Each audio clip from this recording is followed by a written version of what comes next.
How's it going, everyone? It's Artist back with another video. Today I'm going to do something a bit different. LCS Spring Split for 2018 just started, and I'm a big fan of watching it, and I thought it'd be kind of cool to go over my power rankings. I've been watching the dive with like Jat and all the analysts go over theirs. I made my own, and I kind of want to go over week one and how like my rankings held up. And then I feel like I'm going to do this every Monday or after every split on the weekends, and kind of go over my power rankings and how they hold up with the teams and how they perform, and just go over overall stats with players and kind of make this a weekly thing. So without further ado, let's go over my power rankings and week one stats. So first things first, we got to go over my power rankings. I'm going to put them on the screen for you guys, but I can read them as well. From number 1 to 10, I have CLG, Team Liquid, TSM, 100 Thieves, Cloud9, Clutch Gaming, Echo Fox, FlyQuest, Golden Guardians, and ending with Optic Gaming. Obviously, this is going to be a weird list to everyone. Everyone's got different opinions. Everyone thinks, TSM should be one, or Team Liquid should be one, or, whatever their opinion is, but it's obviously going to differ per person. And I'm going to go over why I chose every team, and then I'll go over how they performed in week one. Alright, so we will start with my number 1, which is CounterLogic Gaming. As you can see from my jersey, I'm a big CLG fan. I've been a CLG fan for a while, since Double Lift and Rush Hour bot lane. They underperformed, obviously. They're 0-2 at the first start of the week. I didn't like expect them to maybe even go 2-0. They played Cloud9 and 100 Thieves. 100 Thieves, obviously, Aframu transitioned from CLG. He's been in CLG for a long time, but he went over to 100 Thieves, which sucks. I'm a huge Aframu fan. I'm a support player myself, so it kind of sucks seeing him go. But they did, in fact, pick up Biofrost off of TSM. TSM kind of, flushed him out, and I have high hopes for that bot lane. Week 1, let's go over like what happened. Cloud9 game, not so well. Reignover is by far my favorite jungler. I'm a Fnatic fan from EU. I was like, when he was on Fnatic, he was my favorite. He transitioned to NA. He had Rookie of the Split in 2016. His 2017 season was kind of lackluster on Team Liquid. I have high hopes for his team still. I still think they can finish top 3. They just need to, I don't know, they need to get in a rhythm. They've got Biofrost coming in. They have Reignover coming in. So maybe there's some communication issues or just team play issues. But I don't think that they're going to fall like to the bottom half of the list. I think they'll remain 5 and up. I have high hopes for them. I'm going to keep high hopes for them. They're my favorite team. They're going to stay at my number 1 all the time. So I'm really hoping that they can, grind it out and maybe get some wins here and start like staying at the top half like I think they should. Alright, so number 2 on my power rankings is going to be Team Liquid. This is probably still, like I said, a surprise to people.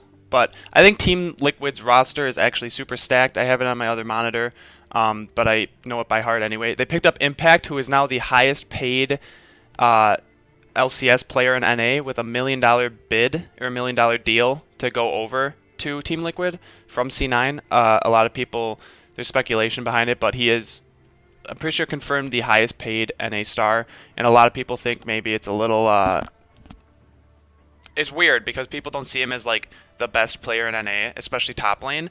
But starting off this week, he performed amazing. I have him on my personal fantasy team. He got me a ton of points. Him and Xmithy, I feel like have a pretty good like synergy already, being like unfamiliar players with each other. So I think that's really cool to see. Speaking of that, Xmithy joined Team Liquid as well. He's a veteran jungler. I don't expect him not to perform at all. He's already doing great, and he's got POB in the mid laner, which they've played a lot together. They have synergy, pre-existing synergy. And then their bot lane. I think their bot lane is the best bot lane in NA. There's speculation that TSM's Ven and Mithy are the best in the West. But after week 1, we can see it's not really the case. I feel like their transition over is a bit lackluster. But anyway, with Team Liquid, their bot lane I think is performing super well. Double Lift, I love the way he plays, but his personality is a little weird. But Olay, I think, best support in NA by far, next to probably Aframu. There's there's a lot of good supports out there right now. But, yeah, they went off, I feel like, in those games. His Thresh game, he had 2 unnecessary deaths, I feel like. But those are the only 2 deaths he got. Then after that, they turned it on. They beat TSM and Optic, I should say. That was the 2 people they played. They crushed TSM. It was 14-1 in kills, I'm pretty sure. Double Lift played Tristana. He got so many early kills, and they set him up for victory very easily. Bjergsen was the only one to go deathless in that game. He's also the one that got the only kill. And then they faced Optic, which that game looked harder than the TSM game, which it shouldn't. They're at my number 10 spot for the rankings. I'll go over that when I get to them, but other than that, Team Liquid's looking super strong. I don't expect them to really give up too many games. Obviously, when they face these other high teams on the record list, we'll see what happens, but I have high hopes for them. I'm really liking their team, liking the synergy. I hope they do well. All right, next, number 3 on my power rankings is TSM, and oh my god, did they underperform. Okay, so first of all, they faced TL in the first game of the whole split, and the coaches came out, Reggie and, I'm sorry, I don't remember the Team Liquid's coach, but they were talking back and forth. Reggie then puts a bet that TSM will crush them. He didn't even say they would win, he said they would crush them. They bet $15,000 to each other's charities.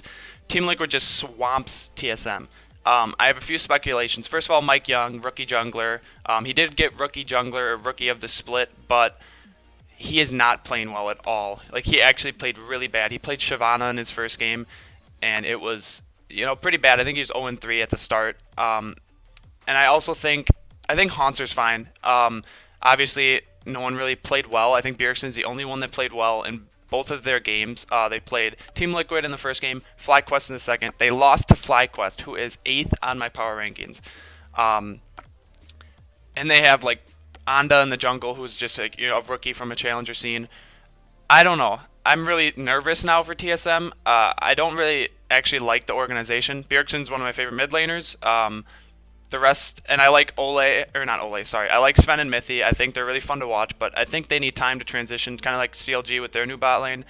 But yeah, I don't know. I don't know what to expect with them. I wonder what they're talking about after those games, like how disappointed they must be that they're losing, Wild Turtle, one of their old members on FlyQuest.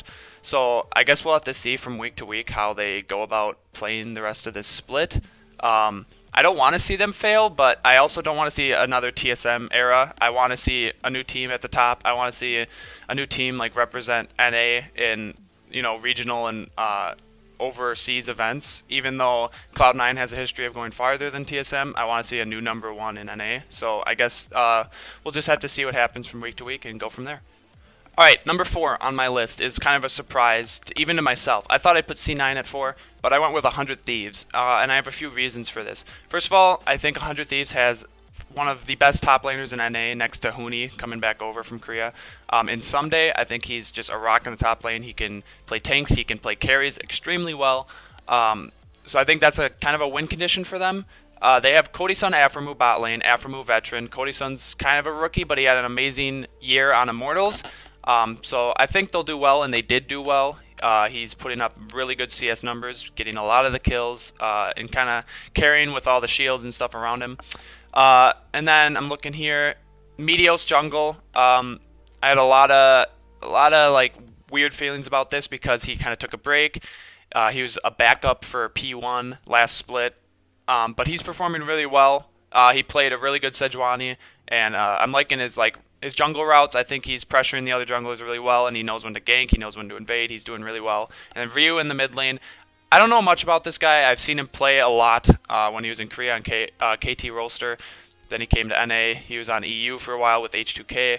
I think he's just like an overall really good mid laner. He's not like, he's an overall good mid laner. He's not like a really good solo kill mid laner, but he's not like bad. He's not going to lose to other mid laners. He's just going to stay even, I think. Sometimes come ahead, never really behind. I think their team has a lot of success. They started 2-0 the start of the split. They faced Optic Gaming, who I expected them to pretty much swamp, and then they played CLG, which I expected to be a little more close, which it was. However, they came out on top, facing IFMO, facing against his old team. He kind of had to show him how it was done, but I have high hopes for his team. I hope they stay high. I really like their organization, and that's my number 4 on my power rankings. Alright, so coming in at number 5 is Cloud9 on my team. I didn't want to put him right in the center of the pack, but I kind of had to based on two conditions, and that is their two new pickups, Licorice top lane, Svenskeren in the jungle. Svenskeren, he's such a weird jungler in my opinion. He has, when it's like damage dealer champions in the jungle, when he played his Lee Sin at Worlds and popped off. That's like a Sven I love watching. But then there's that tank Sven where he goes like 0-5 in the jungle and kind of just feeds the carries on the other teams. I'm hoping he can pick it up. I like Sven. I feel like with TSM, when he was on TSM, I feel like TSM pushes a lot of players to play something that they maybe not be comfortable on. I think every player can play almost every champion in that role to an extent, but they're pushing Svenskeren to play like those tanks on the team, and he was just not doing good. Like he had a lot of really bad Gragas performances last split. But even that C9 is 2-0 in the split, I should say. They faced CLG and Golden Guardians, kind of stomped both of them. I feel like Sven didn't have the greatest score lines in either of their victories, which is obviously okay as long as he's making his carries fed. Because I think he played tanks in both games. He played Sejuani in one, and I'm not too clear on what he played against CLG. And then they have Licorice in the top lane. I don't know much about this guy. I've seen him stream a couple times. He's from their Challenger squad, I'm pretty sure. And I remember Jat and others talking that he was like a carry on the Challenger team. He can play tanks, but he also plays Camilla a lot and stuff like that. His first game was on Gangplank. He kind of did neutral. He just kind of played the farm game and didn't really get behind in lane. Then he played Kled in game 2 against Golden Guardians. Oh my god, did he pop off. He went like 7-0-6 or some crazy scoreline like that. He had a nuts escape with re-mounting on Skarl and then ulting out. It was super cool. I like the kid. He's young. He has a lot of what's the word I'm looking for? He's really courageous. He just goes in there. I don't think he's nervous at all playing against these top players. Like he played against Darshan, who's a longtime veteran. He did get solo killed by Darshan, I'm pretty sure, when he was playing Ornn. Darshan was playing Ornn. However, they're 2-0. I have high hopes for this team to even climb higher on my list, maybe at the end of the split. Because Jensen's just a rock in the mid lane. He's performing already amazingly, and then they've got that amazing bot lane with Sneaky and Smoothie. So we'll have to see what happens, but C9's looking really, really strong already, so let's see what happens next week. Alright, now that I feel like we got the first 5 out of the way, the last 5 are extremely difficult in my opinion. A lot of these teams have really random players on them, so we'll have to kind of exploit some of this stuff. At 6 for me, I have Clutch Gaming. They started 1-1. They faced Golden Guardians and Echo Fox. I expected them to beat Golden Guardians. I have Echo Fox one step lower than Clutch Gaming, but I didn't think they'd win that game. Just as an overall team, I feel like Clutch Gaming has more potential maybe, and I'm going to go over a few reasons why. They have Solo on the top lane. I know nothing about this guy. I know he's a rookie. He performed okay in their first game, not too good against Huni. Kind of expected. Huni's a god in the top lane. So we'll have to see, I guess, how this guy progresses through the split. Lyra, I think he's one of the best junglers. He's super underrated. Not underrated because he did get best jungler of the split and stuff like that. But people when they think of junglers, they just think of people on higher teams. I hope he can step it up and perform. He already is showing good synergy with their mid lane, Febivin, my favorite mid laner in the whole split. I've been following this guy since his Fnatic days. And then he went to HK, all these switches. He performed really, really well on Malzahar in the first game. He had a deathless score line. Second game was a bit rough. He played Ryze. He went 1-3-5 or something like that. Not too hot. I think he can step it up. I think he's one of the best solo laners in mid. I think he can contest with Bjergsen and all of them. I don't think he'll really solo kill Bjergsen or any of them, but I think he can stay even with them. He won't really fall behind. And that brings me to their bot lane with Apollo and Hakuo. I don't know what to say about these guys. They're an okay lane. I don't think they're at the top tier for laning. So I don't really know what to expect with them. I'll see how it goes on. They are 1-1, which isn't bad for a brand new team with all these they have an import with Febivin. So it's kind of all these crazy things happening. I think they can pull it together. We'll have to see. Once they face Team Liquid and all those teams, might get a bit rough, but going from there, I think they'll be a strong team in this split. All right, so coming in at number 7 on my list, I have Echo Fox, who went 2-0, which I expected them to actually go 2-0, even though they're low on my power ranking. They played FlyQuest and Clutch Gaming. Like I said, I felt like their team could beat Clutch Gaming's team. In FlyQuest, we'll get to them. They're a weird team. We'll start with the roster. They have Huni in the top lane. Obviously, this is like a gigantic import from Korea. He was on SKT. They took second in Worlds last year, falling to Samsung Galaxy. I love this guy. He was on Fnatic as well, so I'm pretty much obsessed with any Fnatic player. However, he has some tendencies to try and play carry champions. He played Lucian. He popped off, but if you remember when he was on Immortals, he played Lucian and fed his, he just fed. And we'll see what happens. I hope he stays like humble. I hope he plays for the team. I like the guy, and I hope he just continues to do well on this team. Coming in at second, we have Dardoch in the jungle. I don't like this guy at all. He has tendencies to be, really toxic. I don't think he's a bad player. I think he's mechanically really gifted, but he's just been flying around on teams. He was on CLG, when him and Omar God were doing that weird like transition thing, and I don't know. He seems to be doing pretty well so far. Hopefully he doesn't let his, past self get to him. Hopefully he actually stays like on a team, stays reformed, he doesn't get toxic, and he just keeps continuing to win. That's all he really needs to care about anyway. Phoenix in the mid lane, this guy's been playing for a while. He went down to the challenger team, he went up again. He's always moving. He's looking pretty well so far. He's kind of like another rock in the mid lane. I don't expect him to really get behind. And then their bot lane is Eltec and Adrian. Eltec's kind of not a top-tier ADC in my opinion. He's not bad, but he's not really amazing. Adrian's been playing for a while. He usually just plays Janna and wins that way. We'll see what he does. I'm not a big fan of Adrian and his playstyle. I like this team overall in general, though, with Huni and Phoenix. They're already 2-0, and they face more weaker teams, so we'll have to see how they stack against top-tier teams and the other 2-0s. But we'll see what happens, and I have high hopes as well for this team. All right. Coming in at number 8 on my list is FlyQuest themselves. This team kind of went with a whole roster change. They kept Wild Turtle. He's still in the bot lane. Their new team is Flame in the top, Anda in the jungle, Fly in the mid, who hasn't even made an appearance yet due to visa issues, and Stunt in the support role with Wild Turtle at ADC. Flame, I think, is another amazing top laner. I don't expect him to ever lose. He's an extremely good carry. He's an import from Korea. We all know how good he is. I expect him to continue to do good on this team. Maybe he's more of a leader in that role because he is such a good carry. Anda in the jungle, don't know much about this guy. I know he's a challenger player coming up. His first game against Echo Fox was, he played J4. He didn't do too hot. But then in the second game against TSM, he played Zac, and I feel like he's way better at just like a tank role in general. He was building Warmog's Jarvan, which seems to be like the new thing. You don't build damage anymore. He's more of like an engage that can survive with his ulti and everything.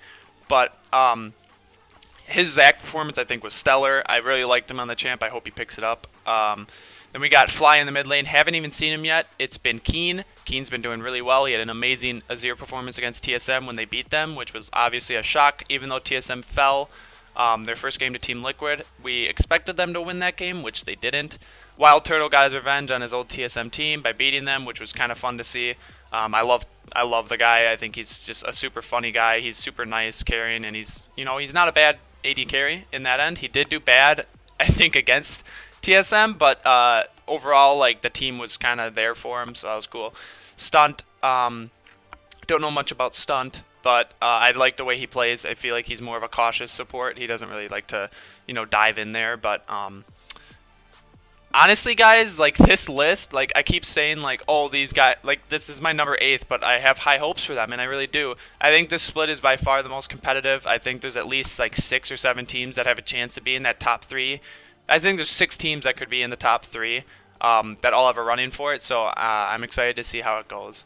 Alright, guys, coming in at runner-up for last place is 9th with Golden Guardians. This team, I don't know. I'm looking at the players right now. It's kind of scary. Lorlo top lane. I've always liked the guy as a player, but I don't think he's like mechanically one of the best in the top.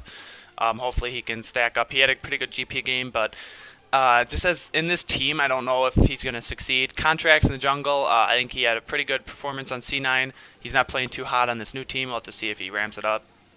Their rock on the team is in the mid lane with High. He's known for amazing shot calling. We'll see if he can pull this team together. Definitely Matt bot lane. I feel like Matt's kind of another underperforming support. Definitely not doing too hot. He's kind of new to the scene. I have not a lot to say about this team. They're 0-2 against Clutch Gaming C9. I don't know what they'll do in the next week. Maybe they can ramp it up, but I think they will stay at the bottom, like the bottom last 3 on this list. I don't expect them to be really a top contender this split. Alright, here we are at number 10, and unfortunately someone has to be here, and I went with Optic Gaming. This organization seems kind of thrown together. It doesn't seem, like overall, they don't have a lot of experience, I feel like, on their team as a whole. I feel like Zig, Acadian are kind of more newer to the scene. Acadian's, a rookie jungler for Echo Fox last split. He's already showing some weird tendencies. He's not playing too hot. Zig not playing as hot as well.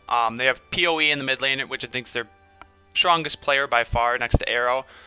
This guy's an import from EU. He was on Misfits, of course, who almost beat SKT in the quarterfinals, which would have been just nuts, or the semifinals. And then they have Arrow, Lemonation bot lane. Lemonation, I think, is past his days. He needs to, just retire, I think. I don't think he's really a top-tier player anymore. I think there's these like new young supports that just kind of push past him, and even veteran supports that are still around, like Aframu. They just show more potential. Arrow, I think, is another strong player for them. I don't he's been having really good CS numbers. He hasn't been dying too often, but when it comes to late game and he just gets stomped by the other Fed carries, it's kind of hard to tell. This team, I don't see them really moving up unless Arrow and Power V will just start hard carrying. I don't think Acadian, Zig, and Lemon will be able to really contribute to the team's success, so we'll have to see what they can do. But they are at the number 10 spot on my list. Alright guys, thank you so much for tuning in to my analysis on the end of the first week of the split. Stay tuned for more. I'm going to do this weekly, and at the end of the screen I'll always put the rankings on that week and how every team kind of stands in the list. Thanks for watching. I'm going to keep doing this, and if you liked this video, please like, comment, and subscribe for more content, and thanks for watching.